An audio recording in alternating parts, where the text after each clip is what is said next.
Orangutan Conservation at Sepilok Orangutan Rehabilitation Center.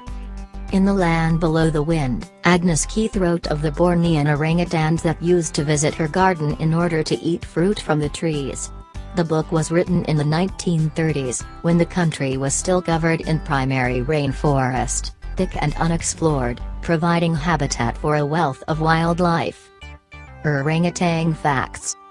Orangutans are one of 4 species of great apes, and found only in Borneo and Sumatra. Their affinity with humans was first recognized by the native people of Borneo, the Dayaks, who named them after the Malay Indonesian words for man of the forest. Dayaks believed orangutans could talk, but chose not to in order to prevent being enslaved and put to work. Sepilok Orangutan Rehabilitation Center. You can't visit the nurseries at Sepilok, as weak orangutans are highly susceptible to human illness. After being nursed back to health, the animals are eventually released back into the wild.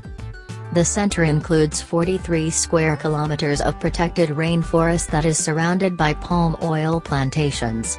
As a result, most of the orangutans spend the rest of their lives in the area surrounding the center, where a total of 60-80 individuals are estimated to live. Sepilok is among the few forests in the world where you're virtually guaranteed to see orangutans every day. Released orangutans typically return to the center's feeding platforms daily at 10 a.m. and 3 p.m., with the promise of an easy meal.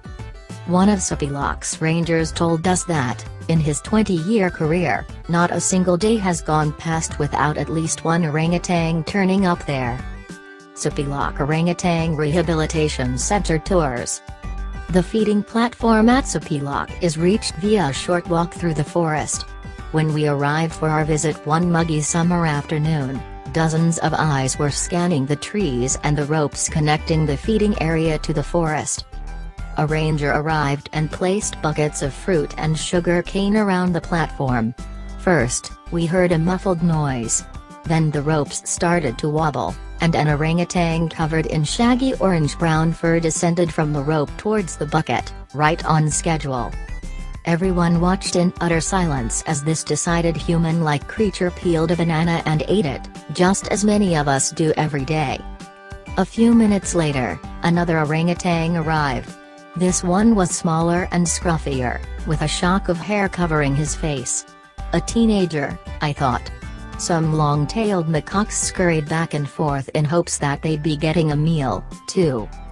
The 2 orangutans spent some time nibbling on fruit from the bucket, surrounded by watchful eyes and camera clicks, before wandering back off into the trees.